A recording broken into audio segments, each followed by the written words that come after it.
नमस्कार दोस्तों, success study Baloda YouTube channel में आपका स्वागत है। आज के इस वीडियो में हम 8th ग्रेड अभ्यास पुस्तिका विषय विज्ञान के उन महत्वपूर्ण प्रश्नों को हल करने वाले हैं जो कि इस वर्ष की वार्षिक परीक्षा में महत्वपूर्ण साबित होंगे। इस पुस्तिका के अंतर्गत विज्ञान, गणित एवं सामाजिक विज्ञान के महत्वपूर्ण प्रश्नों का संग्रह दिया हुआ है। यह कक्षा 8 के लिए जारी की गई है। इसमें से अभी हम विज्ञान विषय के जो प्रश्न हैं उनको हल करने का प्रयास हम करेंगे। इस पुस्तिका के अंतर्गत इस वर्ष के लिए यानी वर्ष 2022-23 की वार्षिक परीक्षा के लिए जिन जिन चैप्टर्स को पढ़ाया जाना है ना, उन सभी चैप्टर्स के स्किल बेस्ड और लर्निंग आउटकम बेस्ड क्वेश्चन दिए गए हैं। में उसी कड़ी में हम आज पार्ट 1 फसल उत्पादन एवं प्रबंध से संबंधित प्रश्नों को हल करेंगे। इस पुस्तिका के जो प्रश्न हैं इसको हल करने के पहले हम इस पार्ट को अच्छे से पढ़ लें ताकि हमारे जो कंसेप्ट हैं, जो अवधारणाएं हैं, वे अच्छे से स्पष्ट हो जाए, ताकि वार्षिक परीक्षा में जब कोई प्रश्न आता है तो उसे हल करने में हमें दिक्कत न हो। तो चलिए, इसका पहला जो प्रश्न है,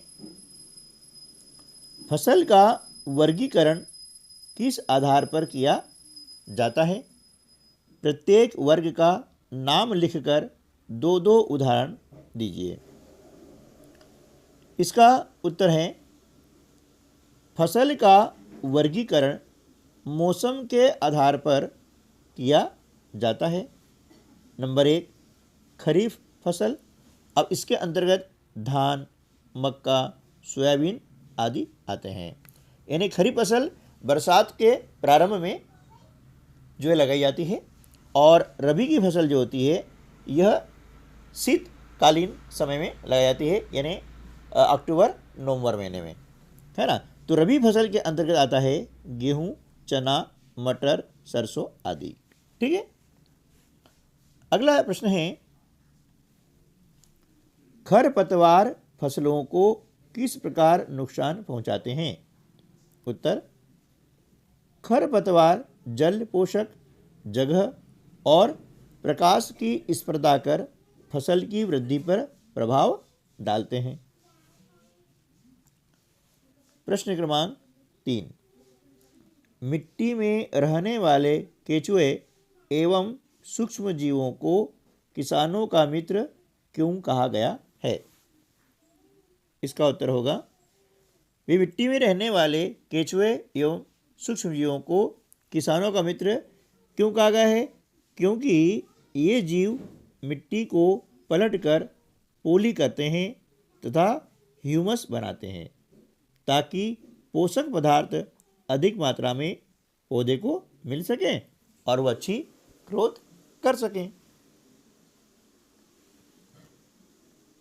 यदि आप चैनल पर पहली बार आ रहे हैं तो हमारे चैनल सक्सेस स्टडी बालोदा को सब्सक्राइब कर लीजिएगा ताकि ऐसे ही हेल्पफुल वीडियो आपको हमेशा मिलते रहें और वीडियो को लाइक करना न भूलें। चलिए, प्रश्न क्रमांक 4, सीड्रिल यंत्र द्वारा बुआई करने से क्या क्या लाभ हैं? उत्तर है, सीड्रिल यंत्र द्वारा बुआई करने के निम्न लाभ हैं। पहला लाभ क्या है कि बीजों में समान दूरी एवं गहराई बनी रहती है ना। बीज हम बोते हैं तो उनकी दूरी जैसे एक बार हम सेट कर देते हैं, है ना, वैसे बनी रहती है और गहराई भी हम सेट कर देते हैं कि कितना गहरा हमें बीज मिट्टी के अंदर डालना होता है। तो सीड्रिल के द्वारा यह चीज़ आसानी से संपन्न हो जाती है। दूसरा लाभ यह है कि इसमें समय एवं श्रम दोनों की ही बचत होती है। 5वां प्रश्न है, खाद देने से फसलों को क्या क्या लाभ होते हैं? उत्तर, इसका हो जाएगा, खाद देने से फसलों को निम्न लाभ होते हैं। पहला, इससे मिट्टी की जल धारण क्षमता में वृद्धि होती है। नंबर 2, इससे मिट्टी भुरभुरी एवं सरंध्र हो जाती है, जिसके कारण गैस विनिमय सरलता से होता है। तीसरा जो लाभ है, इससे मित्र जीवाणुओं की संख्या में वृद्धि हो जाती है। नंबर 4, इस जैविक खाद से मिट्टी का गठन सुधर जाता है। अब प्रश्न क्रमांक 6, फसल को बोने से पूर्व आप स्वस्थ बीजों का चयन किस प्रकार करेंगे? उत्तर है, फसल को बोने से पूर्व बीजों को एक बर्तन में रखकर उसमें कुछ पानी डालते हैं, जिससे क्षतिग्रस्त व खराब बीज हल्के होने से जल पर तैरने लगते हैं तथा अच्छे व स्वस्थ बीज पानी में बैठ जाते हैं। इस प्रकार हम स्वस्थ बीजों का चयन कर सकते हैं या करेंगे। ठीक है ना। प्रश्न क्रमांक 7, फसल के भंडारण से पूर्व धूप में सुखाना क्यों आवश्यक है? इसका उत्तर हो जाएगा, ताज़ा फसल में नमी की मात्रा अधिक होती है। यदि फसल के दानों यानी बीजों को सुखाए बिना भंडारित किया गया तो उनके खराब होने अथवा जीवों द्वारा आक्रमण से वे अंकुरण के लिए अनुपयोगी हो जाते हैं। अतः भंडारण से पहले दानों यानी बीजों को धूप में सुखाना आवश्यक है, जिससे कि उनकी नमी में कमी आ जाए, है ना। अधिक नमी होने के कारण क्या होता है कि वे खराब हो जाते हैं। प्रश्न क्रमांक 8, उर्वरक और खाद में क्या अंतर है? लिखिए। इसका उत्तर है कि उर्वरक एवं खाद में निम्न अंतर है। ये उर्वरक है और ये खाद है। तो पहला जो हमारा बिंदु है वह यह है कि उर्वरक एक मानव निर्मित लवण है। खाद एक प्राकृतिक पदार्थ है जो गोबर एवं पौधों के अवशेष के विघटन से प्राप्त होता है। ठीक है। चलिए, दूसरा है